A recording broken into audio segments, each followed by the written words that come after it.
امیر المومنین حضرت عمر رضی اللہ تعالی عنہ بن عبدالعزیز کا خواب۔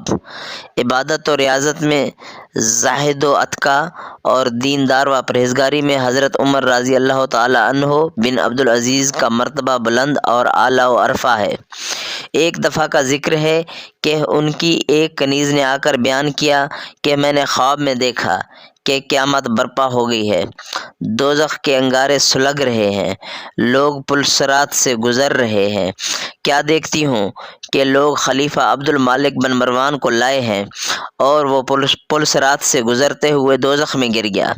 اس کے بعد ولید بن عبد المالک کو لایا گیا، وہ بھی پل صراط سے نہ گزر سکا اور لڑک کر دوزخ میں جا گرا۔ اس کے بعد امیر المومنین میں نے آپ کو دیکھا۔ کنیز اتنا ہی کہنے پائی تھی کہ حضرت عمر بن عبدالعزیز بے ہوش ہو گئے۔